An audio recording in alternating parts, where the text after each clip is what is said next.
still a friendly show. We want anybody to listen to the Common Good podcast. We want people in their cars. We want the kids doing fun kid things and enjoying our time together. You know, when I used to be a full-time preaching pastor, I would occasionally swear during the sermon. Oh, which would get our church podcast an explicit rating on on iTunes and other places, which always made me laugh. Were you cursing at people? Were you like, hey, in the back? Hey, shut the F up! Listen up. I've been working on this for an hour. I did once. So.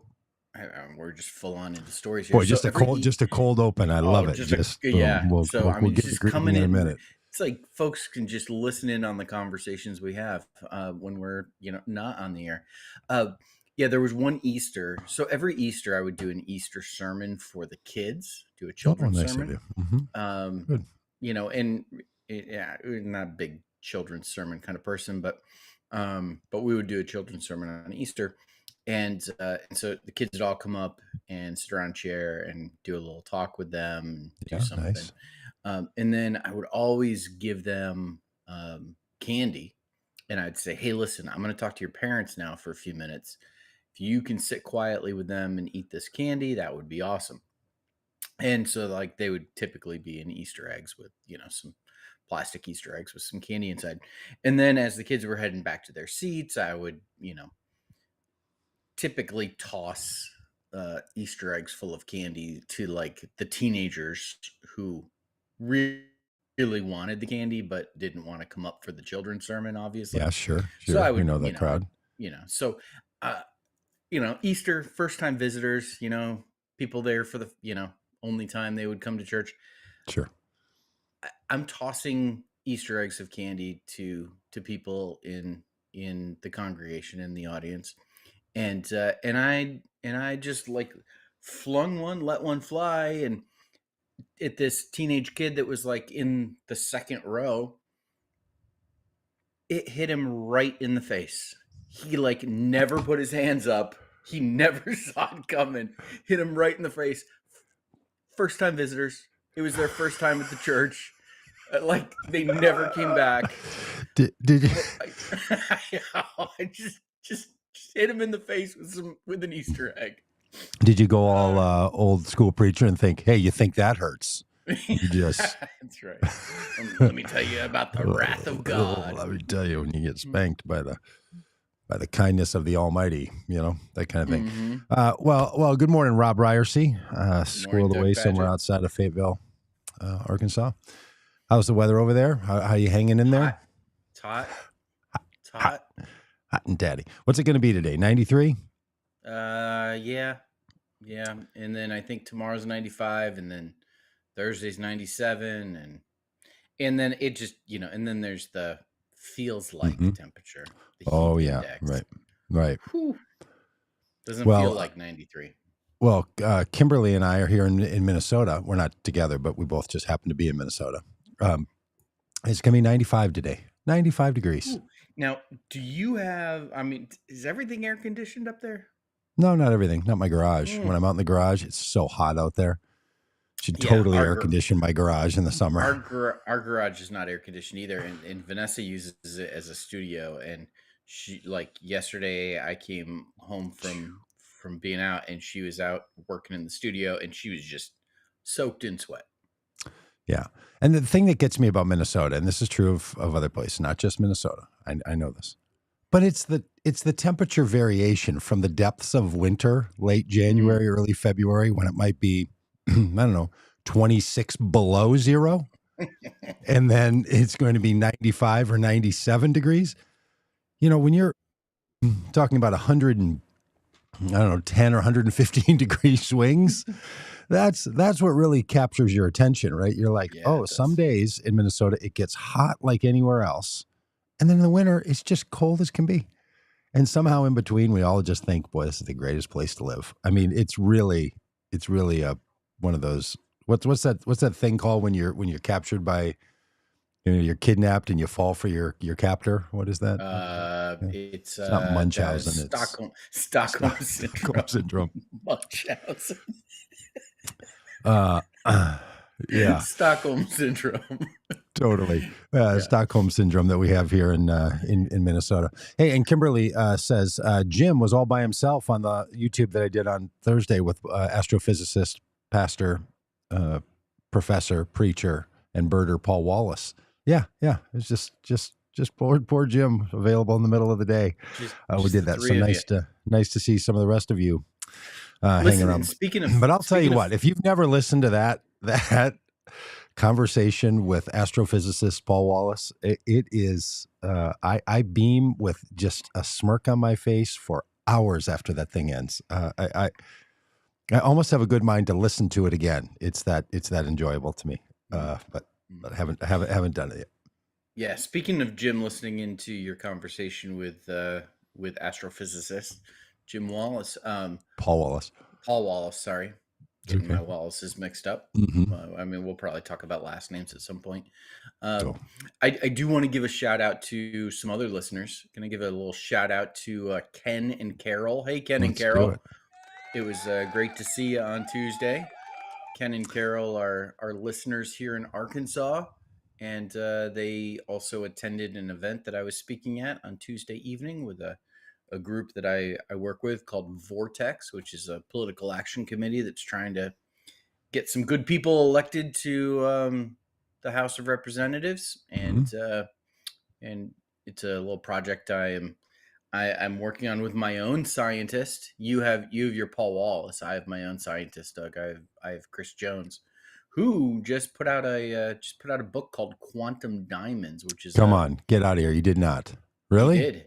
Well, why is he not scheduled yet for the Common Good podcast? We got to get him on here. I'm clearly failing Thursday, but yeah, it's a devotional. I think it's like a 30-day devotional. Kind of bringing together his things of being a scientist and a minister. So, well, look, earlier in the week, I talked to Paul McAllister on Wednesday. Another great conversation.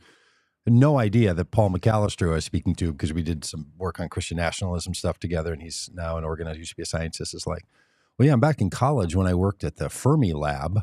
And I'm like, what? And he's like a quantum physics guy. And I was totally crushing on him. It was unbelievable. So yes, let's get Chris, let's get Paul, let's have Paul on a podcast, and then we're just going to ratchet up this funky science for the common person of today vibe. I love that so much. Yeah. So, but Ken and Carol came to an event that Chris and I were speaking at on Tuesday, and said hi because they love the podcast. Oh, Ken and Carol. Love to listen to us. So Ken and Carol, hey, it was great to see you, and thanks for listening.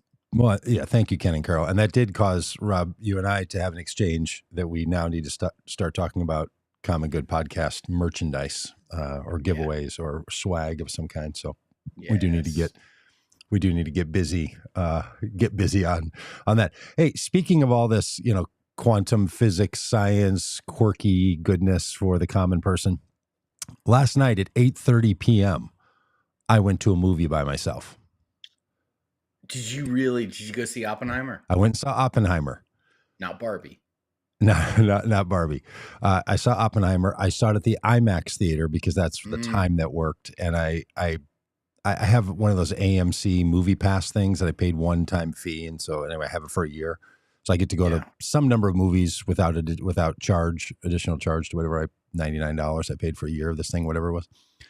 So it's easy to just like get a ticket and go.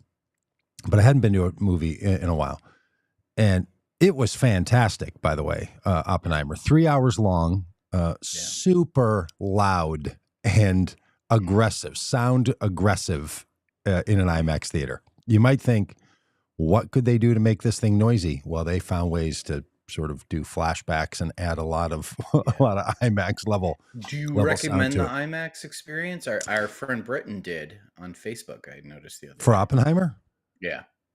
I don't know. I kind of thought I would like to see it in a regular theater and see what it sounds like and feels like, just because the sound is so big in there. Every sound is big. Mm. All the ambient sounds that are in a movie is just more of it. It's just, it really is an onslaught of just all the sounds. Uh, but look, how people are into this movie, I totally don't get it. I loved it, but I nerd out on like the names and the people of early 20th century science stuff. Like, I know who Planck is and Borg and Heisenberg and like, if you don't know who those people are, they're bit characters because they're part of the whole story in this. And I don't know how it makes sense to people who don't follow that storyline, because it's a very well told and complex story moving between three different time frames of Oppenheimer's life. So significant storytelling capacity going on there. So I don't know. People are flocking to this movie. I mean, 8:30 at night in an IMAX. There were hundreds of people in there on a random old Monday. Wow. Like, what on earth? And it, for all of its goodness, it still raises that question that I know we have raised here, and we do it often on August 6th and August 8th. The United States of America, by choice, designed and dropped nuclear weapons on 2 civilian cities in Japan. Mm. Just full stop. Let that sit there. The only nation to ever use nuclear weapons, the United States of America, on civilian populations for the purpose of destroying civilian populations. It is just... So the movie is all kinds of things. It's interesting. It's well told, and it's set in that reality that roughly 200,000 people died and shook the foundations of human capacity to with 2 weapons, 2 single bombs, 200,000 people died.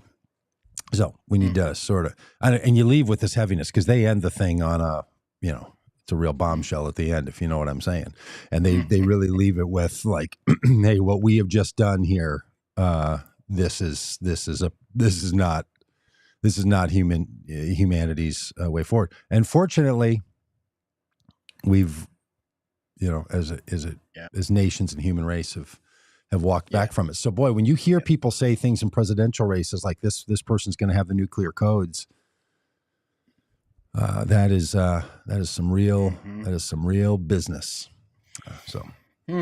Well, Doug, we'd like to start the podcast with some nice light chatter, but well, we did. We chit-chatted about some listeners, and then went straight to annihilation by nuclear weapons, because again, it is reality. That's what the United States did, and then we say we can't let other countries have nuclear weapons because they're crazy. And who knows what they would do with them? Yeah, I mean, we're the moral global leader. Yeah. Hey, on a lighter note, just before that, I was we were at dinner, and we were with our 12-year-old niece. And happy anniversary, by the way. Hey, thanks. Yeah, 35 years. I've been married to the same person, Shelly Pagitt. Yeah, 35 years ago we had a wedding. 40 years ago, we started hanging around, started dating. 40 years. I mean, I was literally years. It's crazy. I mean, I know people do this as a joke.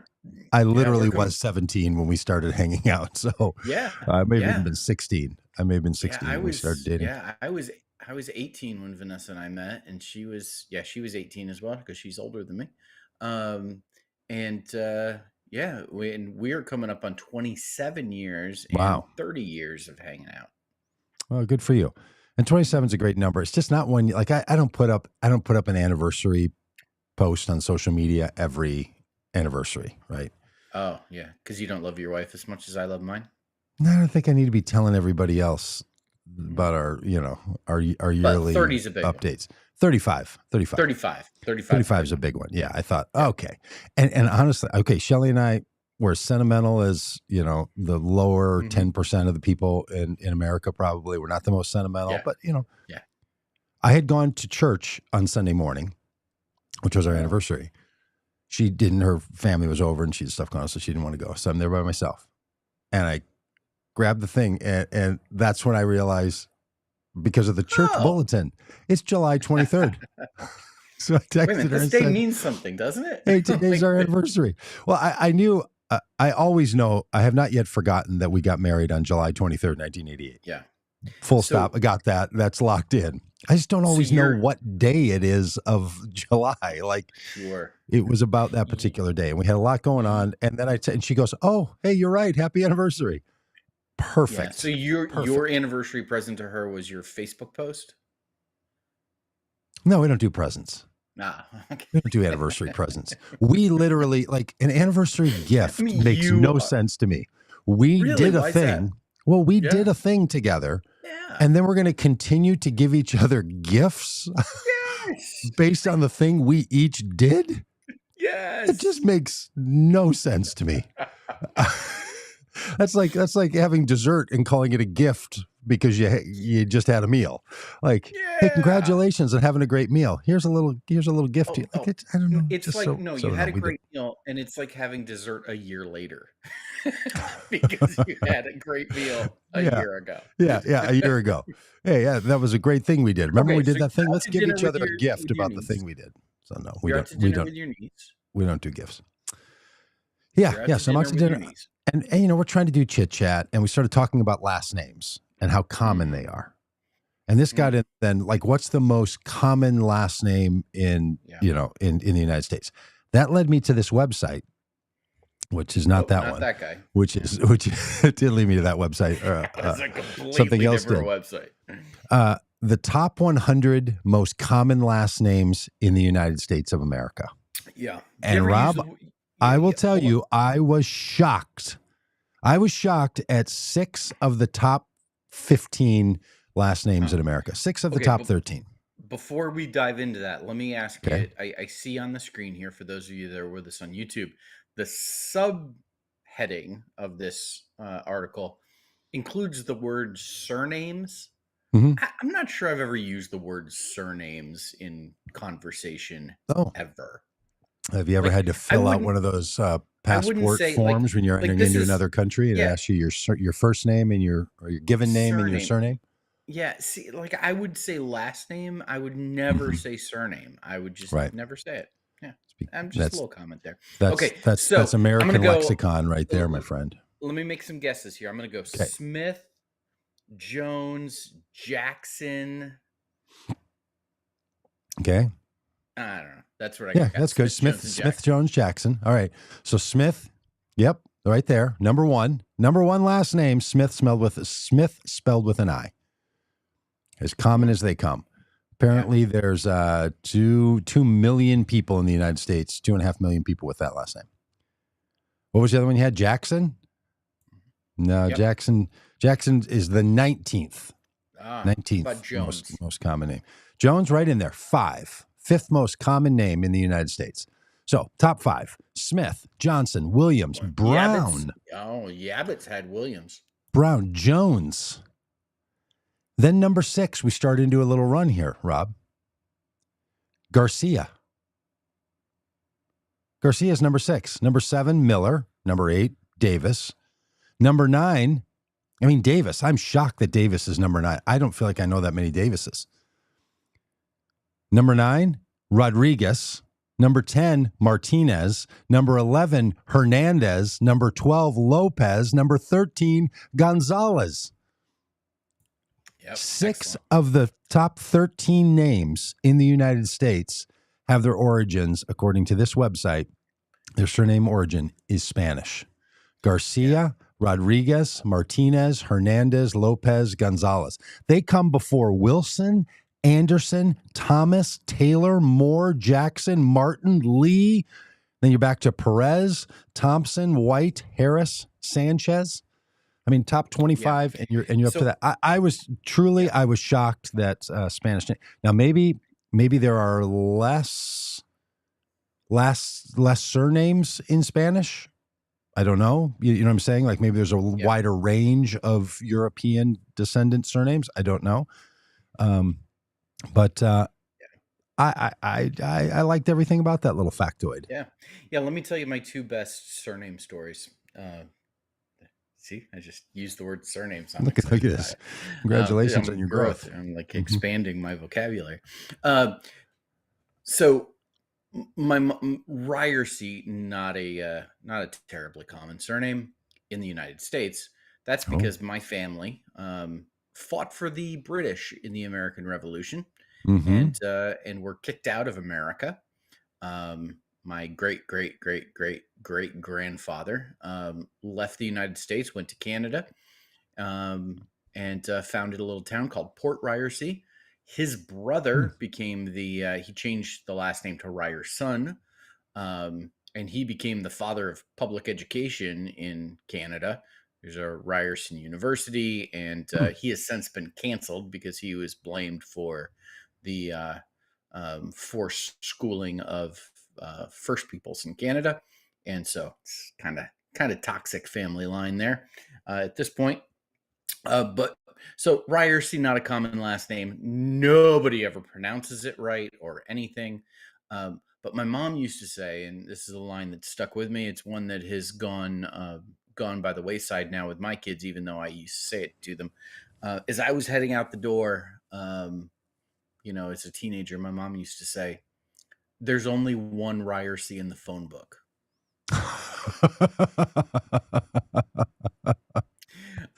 Okay.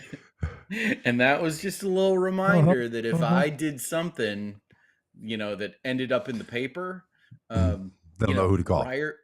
Ryerse, not a very common name, and everybody would know it was us. And so there's only one Ryerse in the phone book is a Have you passed that on uh, to your children? oh yeah, I say that to my kids, and they just have no idea what I'm talking about because they don't know what phone books are. No, they do too. They gotta know what a phone book is. Whimsy has zero idea what a phone book is. Well, she's 8. Yeah, but when I she, was 8, I knew what the phone book she'll, was. she'll know. Um, Yeah, remember the new phone book day from The Jerk? Remember that oh, scene from The it's Jerk? The big. new phone Yeah. books. My name's in print. I mean, just a great bit. Just Uh, lovely. so, All right. second surname story. Oh boy. Just oh, that's a good one. So our one of our children is came to join our family as a foster child, and so before she had the last name Ryerse, she had a different last name, and we took her to the doctor once. Nurse comes out, um, and we're sitting there holding her. She's a little baby at the time. Nurse comes out, looks at us, and says, uh, "Mr. and Mrs. Sanchez Gutierrez," because that was our daughter's last name at the time. And look at us. do we Yeah. do we Who look knows? like a Sanchez Gutierrez? Maybe. Yeah, she didn't know. You know, Yeah, people when they get not so married. much. One of the things I tell marrying couples, and no one has ever taken me up on it. Oh, you could When totally change your name. to anything you want. You can change your Anything. first name, your middle name, your last name with no questions asked. You try to I change your name any other time, and it is Yeah, literally a court case to make it happen. Doug. But you get married, your name gets to be anything you want. Doug, I You could met change your someone. spelling. You could add a B, just a Yeah, random that's right. silent B. Doug, I met someone this week whose last name, I kid you not, their surname is Dragon Wagon, all one word, Love Dragon it. Wagon. Chosen, or Amazing. was that I, gifted to them by the family lineage? I hate the word gifted, by the way. No idea. No idea. I was just simply Hate the introduced to word them. gifted. I didn't ask the origin of their last name, of their Oh, surname in the conversation. mm, Dragon Wagon. How amazing is Dragon that? wagon. I love it. Not in the top 15 of most common names in the United No, States. no, no. Neither is my name. It's not a common one. Hey, we should talk Yeah. about politics here because Yeah, can we start with a little bit of fun though? I unless you mean, got another we've been last having name some story fun. you want to No, no, whip up. no. Oh, Okay, you don't like my last name I do stories? like them. Yeah, Uh yeah. I just want to yeah. make sure we got them all. Yeah, we got them all. Listen, I love this little game we play every once in a while, which is we watch a video, and then that Yeah, you have not and one of seen, us don't know what's happening. Yeah, yeah. and have your live reaction. So, Doug, I sent this video to you via text last week. You didn't watch it, thanks. Nope. But that makes for good podcasting because I want you to watch this video, and then we need to have a conversation about it. It is United States Senator Mitt Romney marking a very important day in the United States calendar. And I've only seen the screen, the screen grab of it when it's going to start. So it's Mitt Romney in a baseball, for those on the podcast only, in a baseball cap. Like it seems like he's walking the halls of one of the Senate buildings, and it looks like it's shot on a phone, right? So that's the Yeah. scene, and I think he has a hot dog in his hand, if I could tell from the picture. All right, so here we go. Well, as you all know, today is National Hot Dog Day, and perhaps you also know that hot dog is my favorite meat. I love hot dogs. I love them in buns. I love them outside of buns. I love them with baked beans. I just like hot dogs. It's the best meat there is, without question. So to all of you who, like me, are celebrating National Hot Dog Day, congratulations to you, and may there be many, many more hot dogs served in our wonderful land. Why is that funny? What am I missing about this? Oh, it's so funny. It Number is one, oh, it's hilarious. okay. Number I know one, that. I know it doesn't work when someone says, "Explain that joke to me." oh, this is one of the funniest videos I've ever seen. Number one, have you ever held a hot dog like Mitt Romney is holding that hot dog? He's got it in his hand, like he's Yeah, got it in his he's hand clearly almost presenting the hot dog. backward. Yes, yes. He says that hot dog is his favorite meat. It's the best meat without question. Is a hot dog Uh, even is a hot dog even classified as a meat? Isn't it like meat product? Like well, it's yeah, I don't know. An all it's beef hot dog, I'm pretty sure is just chopped up versions of all the yes, beef, but kind of pressed together into a. would you classify a Oh hot yeah, dog as well, meat? It's a delivery system for meat. It's not itself meat. Has Mitt Romney never had a steak? It's like has he never had meat, like brisket? hot dog is your favorite meat? He's just a And then simple hedge fund oh, manager. He's just a simple oh, former presidential candidate. and then He's just a and then he simple former governor. I mean, and then just a he man of the says people. and then he almost goes into like a Dr. Seuss thing of like, I like hot dogs in a bun. I like hot dogs out of a bun. He, like he Well, just what I don't understand, why is he pushing Hot Dog Day? Do we know? Like, if you're from big hot dog. a pork producing or meat producing state, I could see it. But I mean, after Yeah, serving the good people of Massachusetts, he now serves the good people of Utah, Utah. right? So, and by the way, who gets to pull that off? Like, get elected in two different states. Yeah. Old Mitt. Uh, why is he pushing hot dogs? I don't know, but No idea. maybe my Huh. very most favorite part of this video is the slip of the tongue that he has. Because Mitt Romney is wearing a hat, as you Yeah. mentioned. It's a baseball cap, not too different from mine, that has a hot dog on it. And he says happy, or he says Hat hat day. Yeah. instead Almost of says hat day. Yeah. hot. Yeah. Yeah. Hat dog day. He's very conscious of the fact that he's wearing a hot dog hat at the time of making this video. And it seeps into his and it's just, Doug, this video is the best. Okay, well, I I'm glad you absolutely love found it. it. I'm glad you found it, and thank you for sharing it. And that Mitt Romney is a bit of a bragger. In fact, in videos like this, he seems to be a bit of a hot dog about all of it. So, a freebie for you. It's a little freebie hot dog joke. All right. That on the lighthearted front, we really I don't even think we should play the Trump one. We're going to play just a short little Trump ad video, but because the man is so vulgar, it would violate our explicit rules. I wonder if I could find the beep button on my.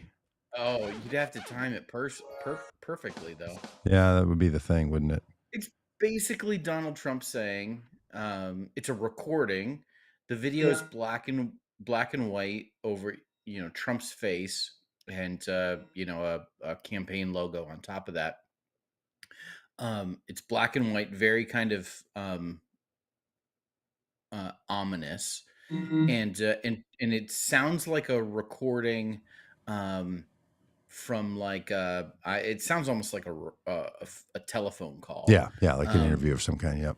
Yeah, and he basically is saying, you know, if people F with us, and he uses the word, Yeah, um, because he's um, crass like that. yep, then we're going to do things to them that have never been done before. It's Yeah. very ominous, very threatening, and totally the kind of thing that you expect to see from a, I don't know, presidential candidate or a former president. I mean, I just think about all those times Obama released videos of, Mhm. you know, like threatening his political enemies in a dark, ominous way. Yeah, It's yeah, just, and then they took that audio, the Trump 2024 people, and made a video of it with his yeah. big old face on the thing.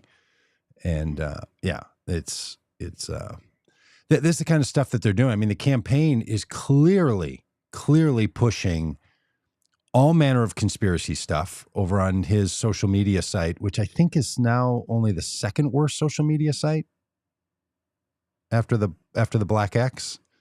I don't know, one of the two, either Twitter or Truth Social is the worst place you could go on social media. And he's reposting all manner of full on QAnon conspiracy stuff again. He is right back in it. And apparently, Rob, this is in part because his son, Don Jr., has gone full Q.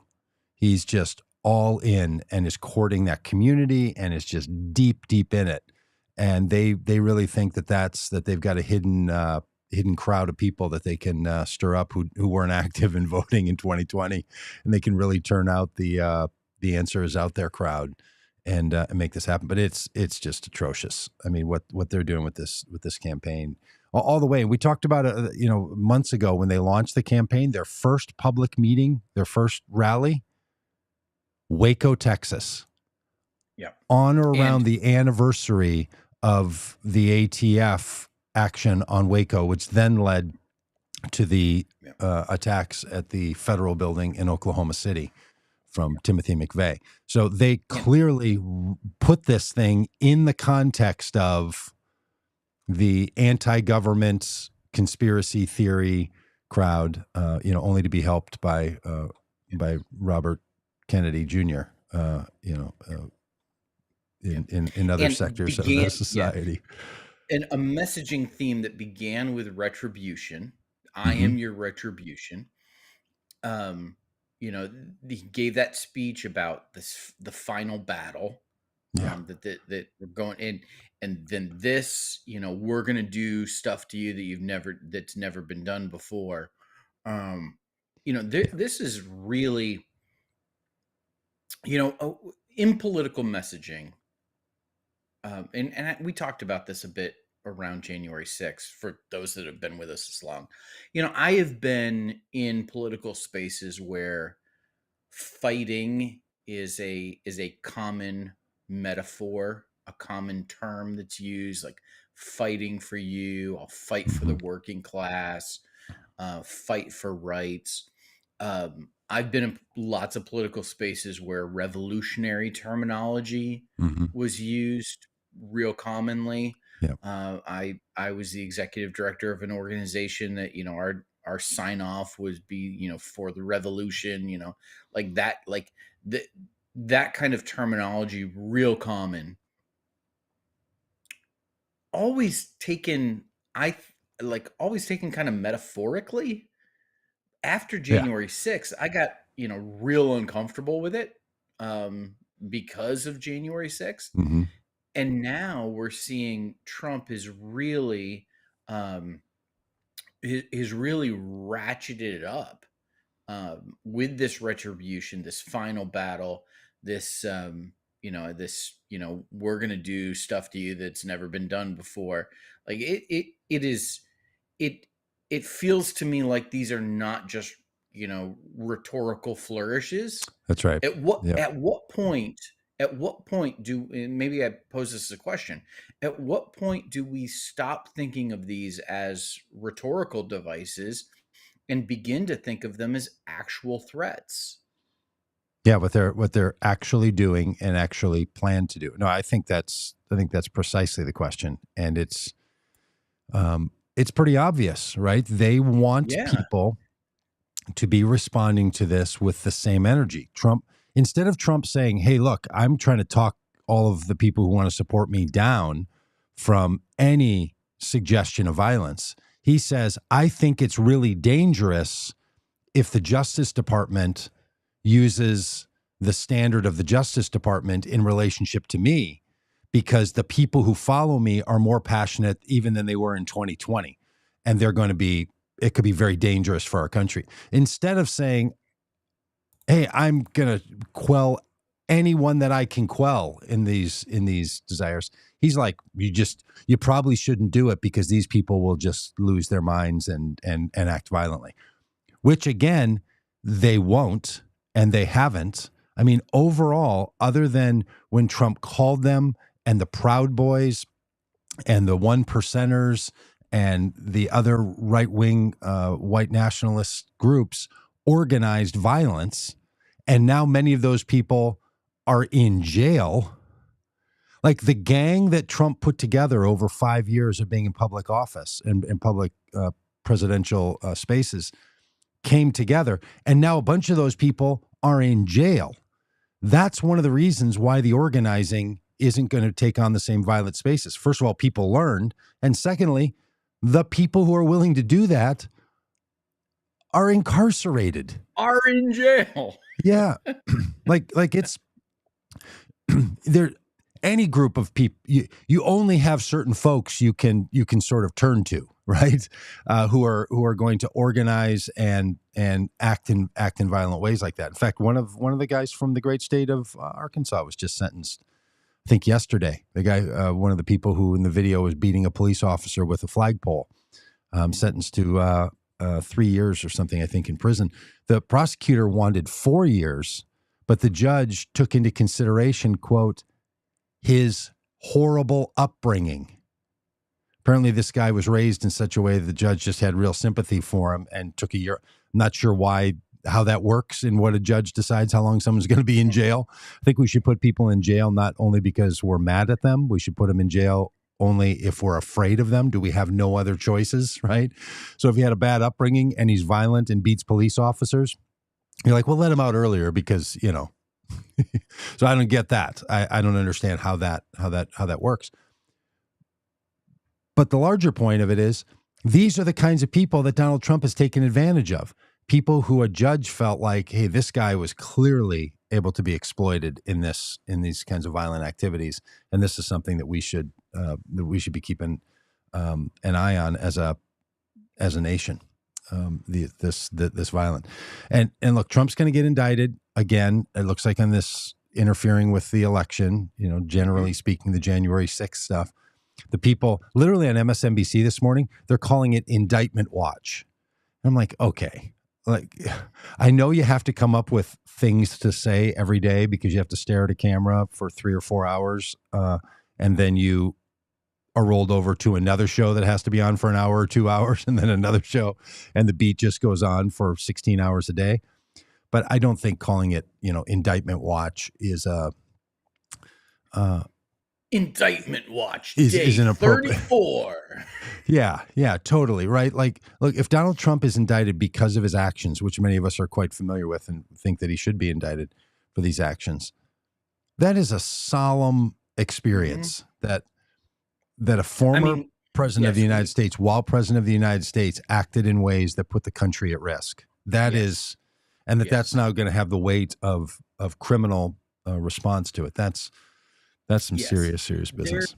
There's two ways to react to it. One is with the solemnity that you're describing. The other is like just to make complete fun of him, because of the farce that he is and the joke that he is and the joke of a president that he was. And, but there's a third way that is minimizing it without not taking it nearly seriously enough while at the same time not satirizing it. And it's just like indictment watch is like I that just sounds like something that I don't know what the right term for what I'm describing is, but it's just like either take it super seriously because it is, or satirize it because Yeah, it's sure. absolute foolishness. Don't Don't make a nickname. Yeah. yeah. Yeah, don't make a nickname out of the thing. Hey, but on more important things to the Republicans who are currently, wanting to run for important things. Yeah. McCarthy, Speaker of the House, is seriously entertaining and now saying out loud on news programs that he thinks that Congress is going to have no choice other than to impeach Joe Biden for things Joe Biden apparently, in their estimation, did 6 years ago while he was vice president. I mean, it's just really something else. And all this stuff goes back to Hunter Biden and a laptop and payments made because of Hunter Biden's work in Romania and the Ukraine and crime family, yada, yada, yada, yada. But these Republicans are taking this seriously and want to do two things. They want to expunge the record of Donald Trump's impeachment and instead impeach Joe Biden so that the historic record doesn't include Donald Trump being impeached, which it will, because even if there's nothing to expunge. He was not convicted, right? You can only expunge the conviction. You can't take the charges, which is what the House can bring. And then the Senate voted not to convict Donald Trump twice on the 2 times he was impeached by the House. You can't take that away. The charges were made. That's it. But they're really working hard to try to equal out the playing ground. And look, I can understand, Rob, why Republicans want to do this, because their primary problem is people, for the most part, think Joe Biden is a good person and a good dad. And Donald Trump has all the things about being Donald Trump that stand against him. So they're not going to boost Donald Trump's likability, right? He's as unlikable now as in 2016. The way he won in 2016 was Hillary Clinton was also, by the American estimation, so unlikable. So what they need to do with Joe Biden is make him unlikable. Yeah. Doug, my sense is I've got a bad feeling about this Biden impeachment stuff. I feel like there's going to come a point, maybe a year from now, maybe it's like a Nixon Watergate thing where it's into his second term as president. I've got a bad feeling about this. I just have the sense that like we're going to be talking seriously about Hunter Biden businesses, Romania, Ukraine, like all of this. Like I'm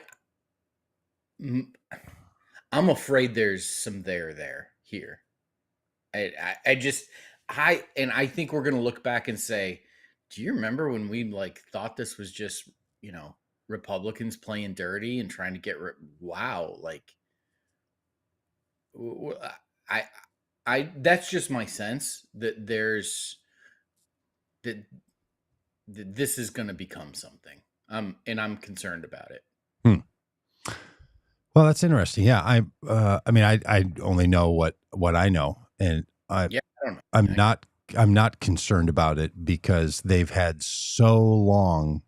If there was a there, right? Mm-hmm. Short of, and look, I don't know how closely are you following this stuff? How closely are you into? Not very. What they're acting? Okay. Not very. Yeah. Well, see, but that's what I think is that, like, in the same way that like G. Gordon Liddy and Charles Colson and the Watergate break-in, they were all convicted in federal court of that crime before the the election in 1972, Yeah. Watergate was a thing that was out there. It blew up as a scandal later. Like I think that there's this, like you say, oh, you know, they've had so long, and like I just think that this thing is slowly simmering, and I fear it's going to come to a boil. Oh yeah. Okay. Yeah. No. Look, and that could be. And I have a good friend who I hope is watching right now, Casey, who's on me all the time with this stuff. Sends me articles regularly, and I read many of them. Yeah. And watch videos about it. So yeah, there is an argument in the right wing crowd about this stuff. But when you pay attention to what they're saying, what they say the crimes are, it is really hard to even conceive what they're talking about. That somehow it is that Joe Biden was saying to the Romanians, you need to clean, as vice president, he was a spokesperson for the administration, you need to clean up your corruption. Meanwhile, his son is working in some business thing he's got going on in Europe and working with some of the same corrupt leaders in Ukraine and Romania. And then they're being paid through, as people do all the time, in many different companies and organizations, right? So this is what's happened. So what they're trying to say, I mean, this is what McCarthy said yesterday. Well, Joe Biden's a walking billboard for corruption because his son was working with a corrupt guy.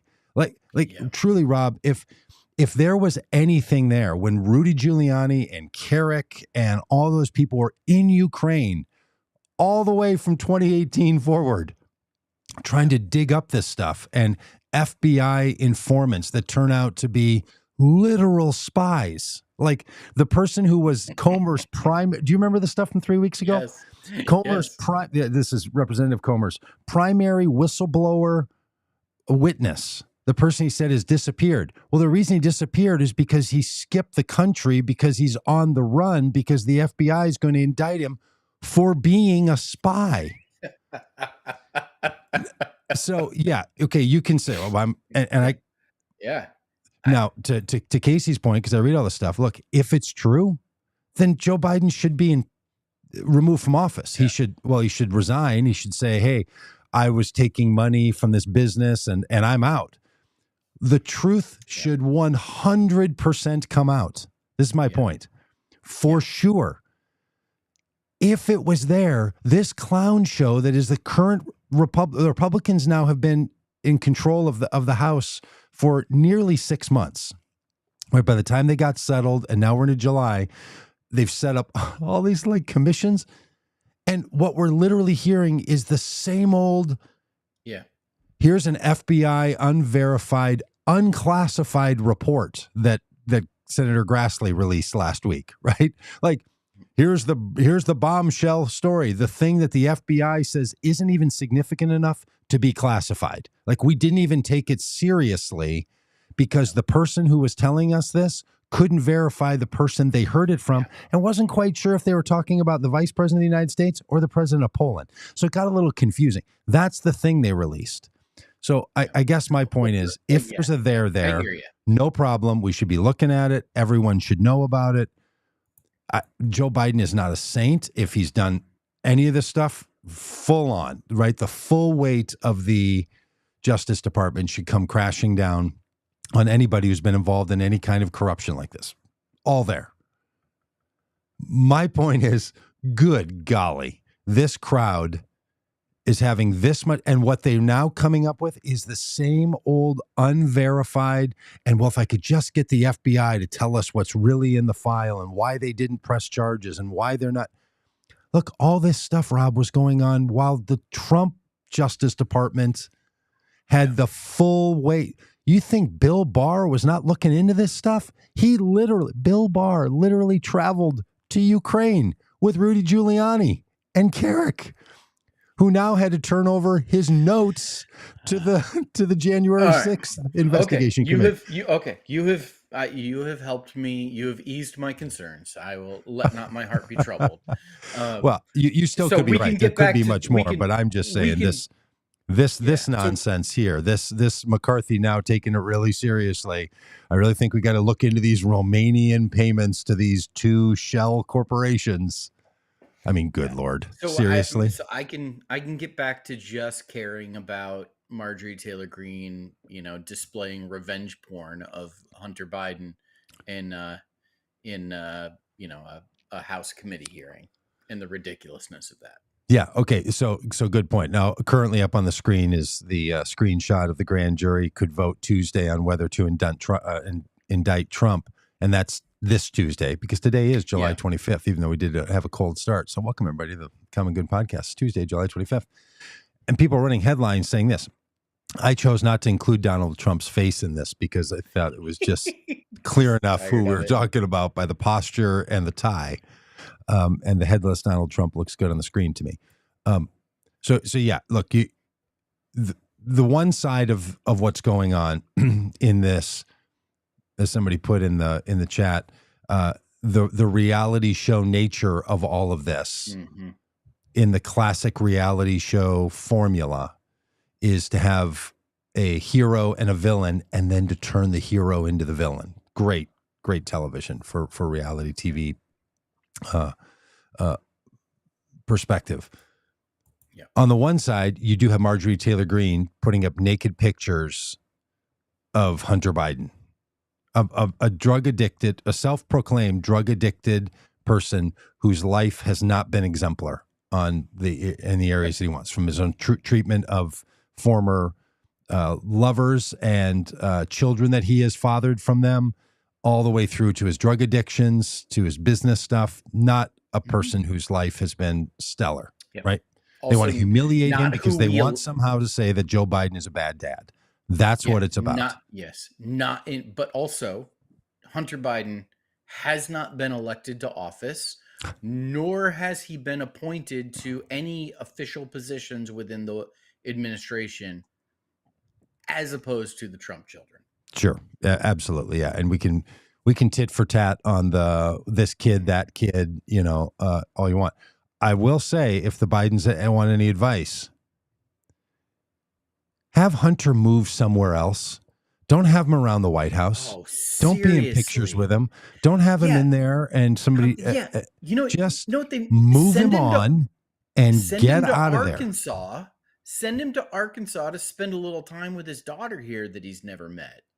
And frankly, Joe Biden needs to begin saying he has 7 grandchildren instead of 6. Well, yes. So if people are unfamiliar with this, one of the big talking points from the anti-Biden crowd is that Hunter Biden has fathered a child and he won't take responsibility. And there's court cases about paternity and about all this stuff. Yes. And the Bidens don't acknowledge that. And it's a whole deal. And again, none of this is about what makes this person a good president, because now they're done talking about inflation, because inflation's under control. Jobs are growing. Things are working. It's morning in America again. All this stuff is happening. What they were trying to argue about. So now it is, can they lower the esteem of Joe Biden? Because as we know, that's the primary thing that motivates certain movable voters. Mm-hmm. Most people don't vote on policies. Right. They vote on how good their vote makes them feel about themselves. This is the root core. And for some people, that's policies. And they'll say, I feel good about supporting these policies, even if I don't like the candidate or whatever. Feel good about it. No. If you feel good about who the person is, you feel better. And Joe Biden has this reputation of being that guy that people like, and his likability numbers are high, even though he doesn't get a lot of credit for all the good job he's doing, but we like him. They're like, oh, that's what we go after. You lower his likability because Donald Trump is the most unlikable candidate to run for office in the history of America. And yet he won once, running against somebody else who had the second lowest likability numbers, right? And it turns out at that time, probably even more unlikable than Trump by the people who turned out to vote on that day in 2026. So what you do is you lower the likability of Joe Biden. Do you think Republicans really care about if a dad's not taking care of his kid? I mean, seriously, you think that's what it's about? No, it's about Hunter Biden because of who his parents are and all the rest. Having said that, yeah, I don't want to see pictures every third day in the news of you with Hunter Biden. Like, I know the Bidens have this, like, their own little family mafia feel about it all, like we're Bidens and we're all in this together. And, that doesn't serve the country well either. I'm not saying to kick the kid out, but I don't have pictures with my adult children every day. Yeah. Stop it. Yeah. Stop Hunter having Biden pictures doesn't with need to your be adult children. Yes. And especially in the midst of like a cocaine investigation, Hunter Biden does not need to be on like a balcony at the White House. Like, come on. I know. So Now anyway, Alex is asking about if there's been a paternity test. I think so. I don't know all the ins and outs. I do know there's a bunch of public record on this stuff. So if you look this up about does Hunter Biden have a child that he's taking responsibility for, I think there's something about this going on in some kind of court hearings and so on. But I am totally unwilling to endeavor. I know it's not like I know this stuff, but I really don't want to pay attention to the difficult situation between Hunter Biden and a former lover. And if there's a child in there, this is not something that I want to spend my life or time fussing around with. I think I know too many people who are impacted by situations like this. It's very serious on the life of a child and of a mother and of a dad and all the rest of this. And it has nothing to do with the American people at all. And it has nothing to do with me. Time out. I Googled Hunter Biden, Arkansas. Oh, boy. Here we go. This is an article from NBC News. Hunter Biden, and stick with me on this because it's going to take a turn that you don't expect. Okay. Hunter Biden has settled a long-running child support dispute with the mother of his 4-year-old child, new court documents show.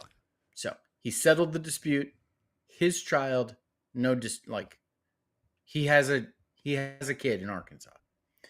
Public filing in Independence County, Arkansas, revealed Thursday that President Joe Biden's son and the child's mother, Lawden Roberts, had reached an agreement as to all pending matters. As a part of the agreement, Biden will pay an undisclosed amount in child support until the child turns 18 and assist in setting up a college fund.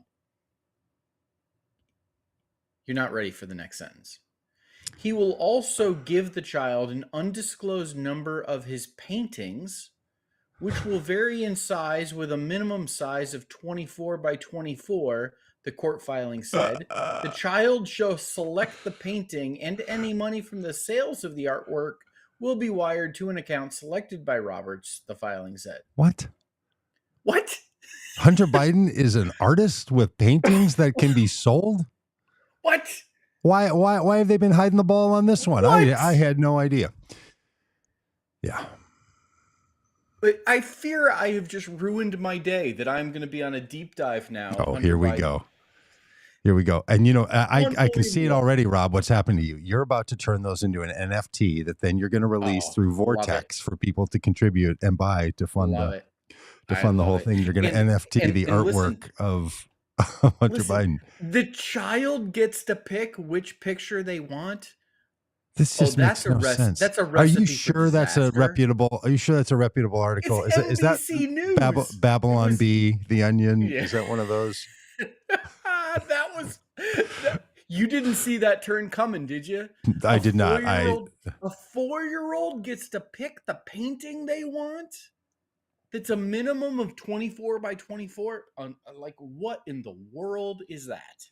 Yeah, well, Yabbits right now, I'm sure, is Googling artwork from Hunter Biden. He's gonna be deep on it. Is it better or worse than George W. Bush paintings? Well, I've heard that those are actually quite accomplished, but I don't know that style of art, so I don't know. But I've heard people like get art open, like, that guy's got a real touch. Hey, when was that article? What time frame are we talking about on that thing? Goodness, I might have closed it already. This is dated June 29th, 2023. Okay, so last couple of weeks. So big news. It's out. Okay, so again, if you're in certain streams of politics, you know all about this. I mean, there are people who despise Joe Biden with the passion of, an anti-Trump Republican. And they know about Hunter Biden's, they know the name of this child, this 4-year-old. They know the name of the mom. They know all of it because they're getting it as a constant flow and a constant stream. Others of us are like, what? There's a kid. What does this have to do with anything?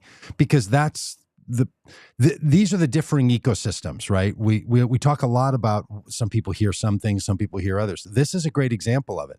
If you're in that right-wing stream, you're hearing about this stuff all the time.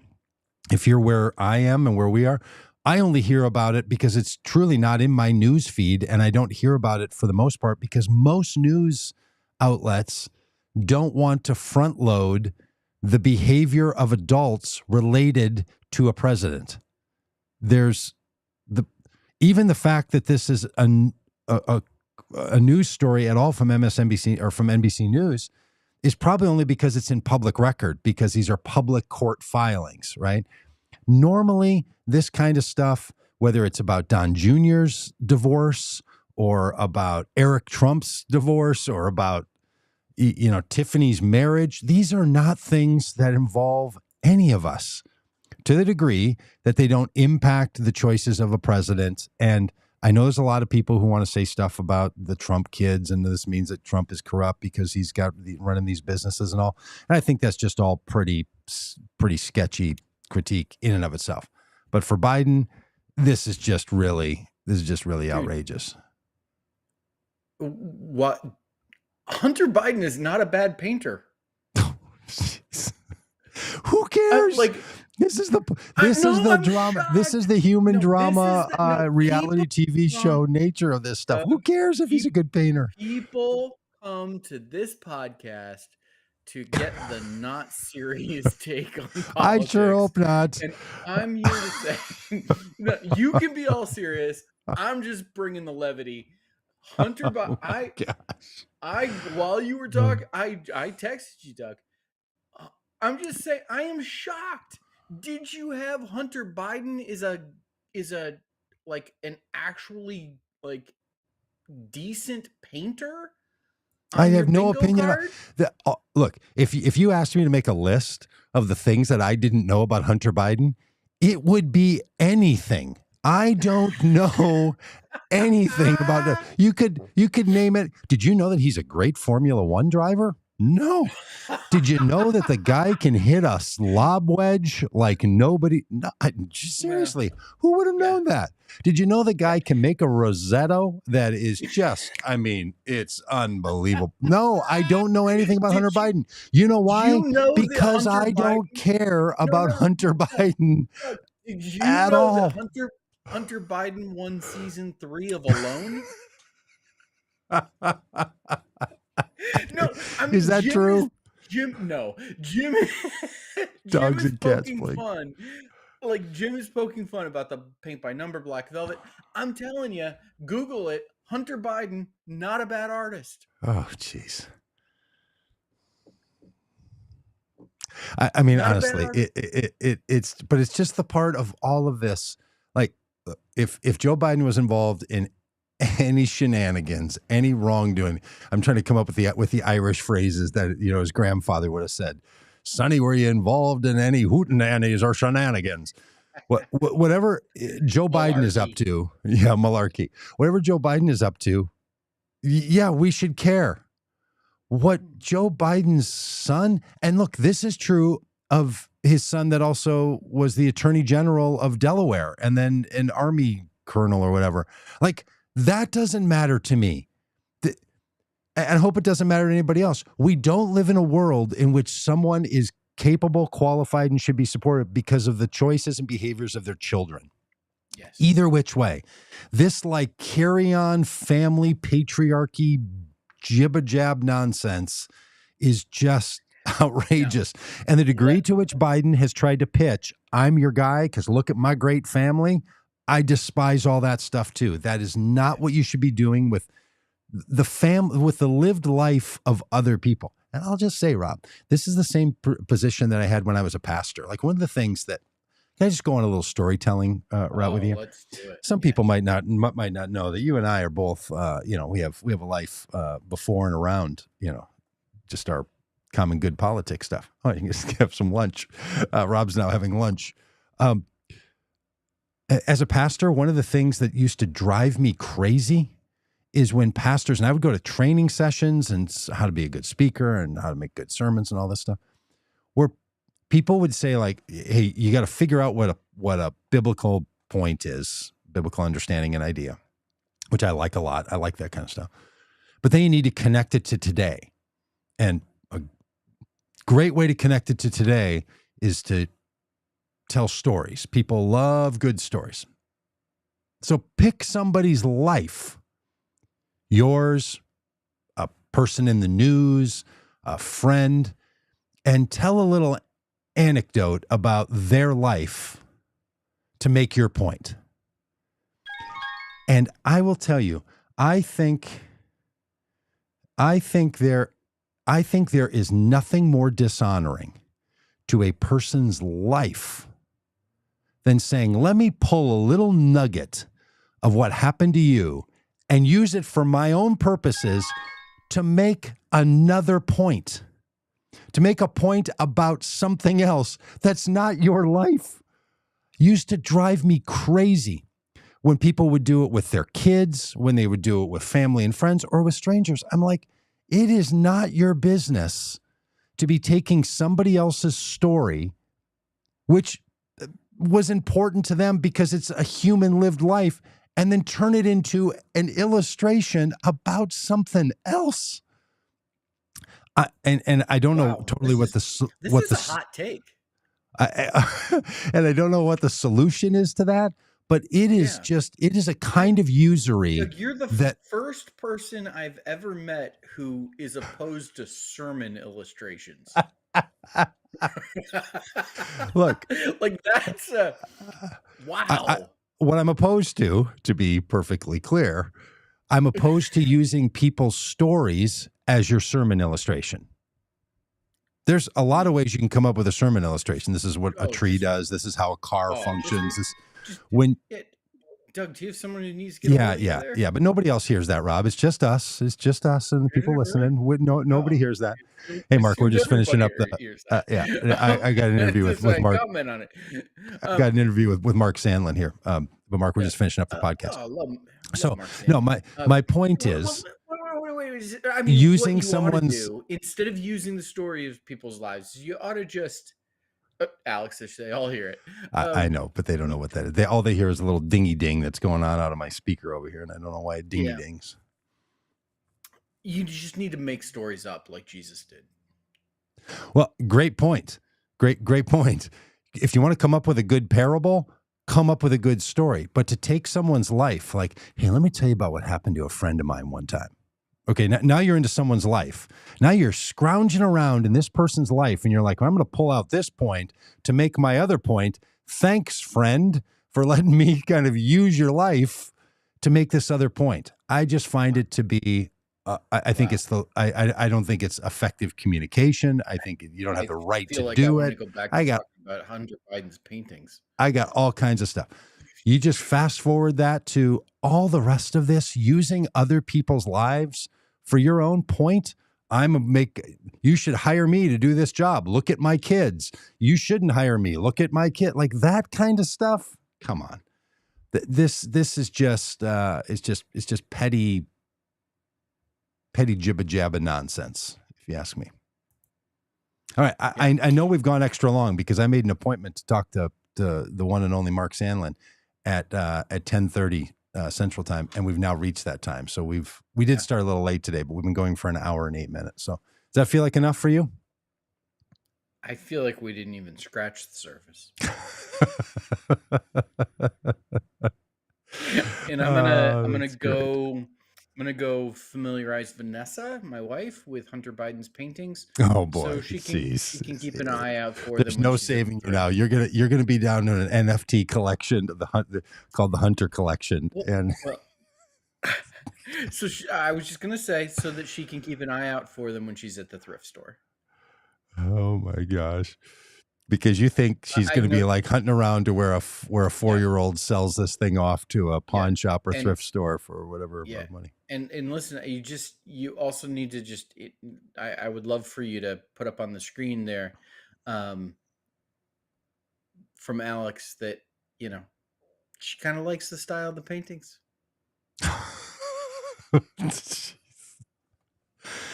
Again, great. Hey, have you seen a Monet? Have you seen a Picasso? Love them too. What does it have to do with Joe Biden being president? Nothing. Does it have anything to do with that Hunter is a good painter?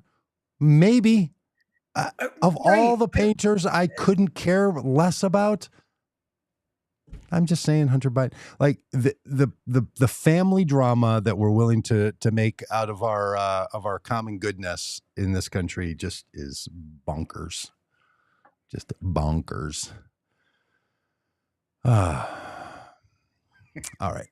You done? I'm done. hey, maybe, but honestly, on another point, maybe there's like public political figures art gallery. Oh, Hmm? that'd be great. Well, again, would the son of a politician make it in there? I don't know. Yeah. You gotta expand the circle enough to get some critical mass. Because I don't know what Tiffany's into. I think she's into some of the decoupage, Tiffany Trump, and her decoupage abilities are just really. I mean, you didn't see that coming. Just shock. The decoupage by Tiffany, it's really great. Vote for Trump. Trump 2024. Listen, have you ever heard Jenna Bush sing? Oh my goodness. Truly? No. She could win American Idol. Okay. I know I should be more thoughtful, but I just don't care about the children of politicians. I should. Hey, we should just do a whole children's segment sometime. Maybe a special podcast. The life and times of the children of. Well, it's a print. I have a print of a president's daughter hanging in my bedroom. It is a picture of Theodore Roosevelt's daughter. I can't remember her name, and apparently he famously said, I can either take care of her. Like someone came to him one day and said, hey, she's doing all this stuff. She's going all Hunter Biden out there. And he said, I can either take care of her or I can run the country, but I can't do both.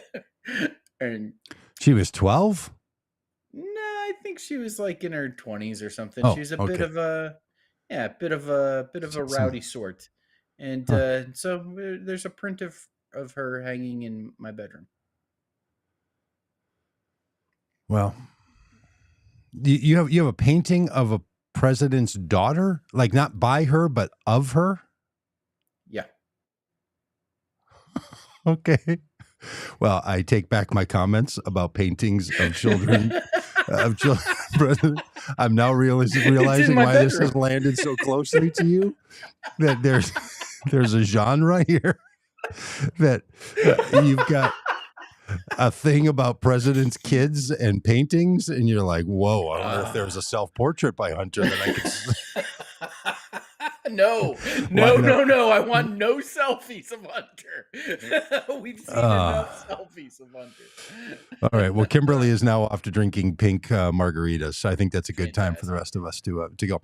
Hey, thanks all for being a part of the podcast. And back tomorrow, we have a great conversation with a musician and a pastor and an activist, David Lamont, and it's going to be just great. So we'll see you at 10 o'clock Central Time.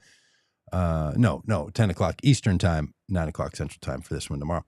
And all right, we'll see you. Bye.